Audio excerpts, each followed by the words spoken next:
नमस्कार।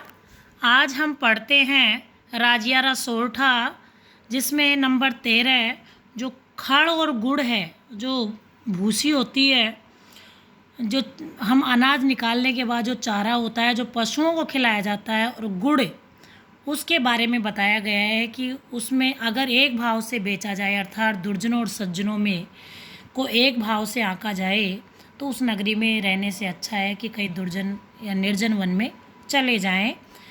तो खड़ गुड़ अण खूताय, एक भाव कर आदरे, ते नगरी हुंताय, रोई आछी राजिया।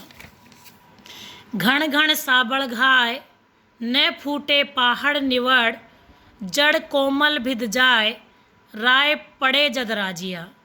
नंबर 15 पै मीठा कर पाक, जो इमृत सींचिए, उर कड़वई आँख, रंच न मूके राजिया।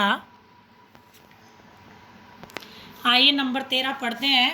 खल गुड़ अण खूताय, एक भाव कर आदरे, ते नगरी हुंताय, रोई आछी राजिया। इसमें प्रसंग देखते हैं। और यह अवतरण कवि कृपाराम द्वारा रचित राजियारा सोरठा से लिया गया है।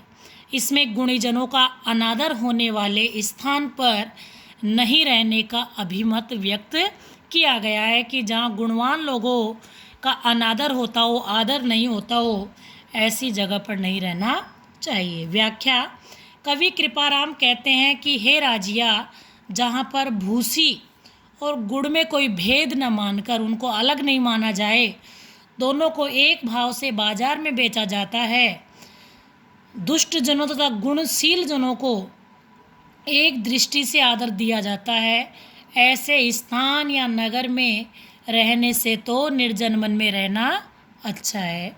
विशेष नंबर 1 गुणी जनों का विशेष आदर तथा दुष्टों का निरादर होना चाहिए, परंतु जहाँ ऐसा नहीं होता है वह स्थान अहितकारी ही होता है। नंबर 2 सावधान 22 पंसेरी लोकोक्ति की भावाभिव्यक्ति हुई है।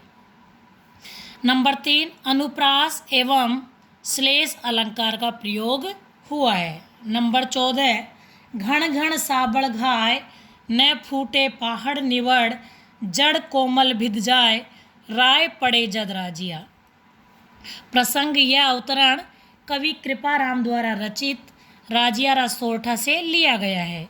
इसमें भेद नीति के प्रभाव का वर्णन किया गया है। व्याख्या: कवि कृपाराम खिड़िया कहते हैं कि हे राजिया, कठोर पहाड़ पर घण और सब्बल से, अर्थात हथौड़े से काफ़ी प्रहार करने पर भी, चोट करने पर भी वह नहीं फूटता या नहीं टूटता है।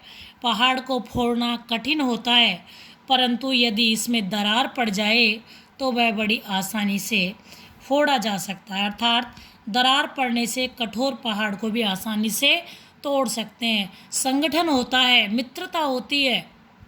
अगर कई बार बहुत बड़ी बड़ी बातें होती है लेकिन वो टूट नहीं पाता है, उसमें कोई दरार नहीं आती, लेकिन कई बार छोटी छोटी बातें भी दरार का कारण बन जाती हैं। इसी प्रकार अन्योक्ति यह है कि घनिष्ठ मित्रता को या मजबूत संगठन को भेद नीति से भेदा जा सकता है। विशेष नंबर 1 घन व सब्बल ये पत्थर या पहाड़ तोड़ने के पारंपरिक औजार है। कवि ने लोकानुभाव के आधार पर भेद नीति के असर की व्यंजना की गई है। नंबर 2 अनुप्रास व काव्यलिंग अलंकार तथा सोरठा छंद है। डिंगल शब्दावली, डिंगल भाषा है जो मारवाड़ यानी पश्चिमी राजस्थान के पश्चिमी प्रदेश में बोली जाती है, उस शब्दावली का भावानुरूप प्रयुक्त हुई है। नंबर 15 पै मीठा कर पाक, जो इमृत सींचिए, कर उर कड़वाई आँख, रंचन मुके राजिया। प्रसंग प्रस्तुत अवतरण चारण कवि कृपाराम खिड़िया द्वारा रचित राजियारा सोरठा से लिया गया है। इसमें आंकड़े यानी आँख का जो पौधा होता है तथा दुर्जन जो व्यक्ति है उसके स्वभाव को अपरिवर्तनीय बताया गया। अर्थात दुर्जन हो चाहे सज्जन, लेकिन प्रकृति कभी बदलती नहीं है, स्वभाव आसानी से नहीं बदलता।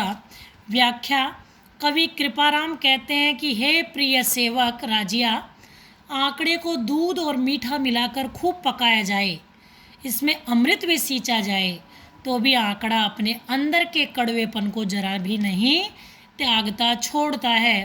अर्थात आंकड़े को जितना मीठा बनाने का प्रयास करो वह कड़वा ही रहता है, क्योंकि वह उसका जातिगत स्वभाव है। अन्योक्ति यह है कि दुर्जन की चाहे जितनी भी सहायता करो, जितना भी उसे अनुकूल बनाने की कोशिश करो, परंतु वह अपने हृदयगत कटु स्वभाव को नहीं त्यागता, छोड़ता है। उसका आचरण सदा अपरिवर्तनीय यानी बदलने वाला नहीं रहता है। विशेष आंकड़े का प्रतीकात्मक प्रयोग सुंदर हुआ है। इसमें दुष्ट जनों को से दूर रहने की अभिव्यंजना हुई है। अनुप्रास, स्वाभावोक्ति तथा अन्योक्ति अलंकार प्रयुक्त है। डिंगल भाषा एवं सोरठा छंद इसमें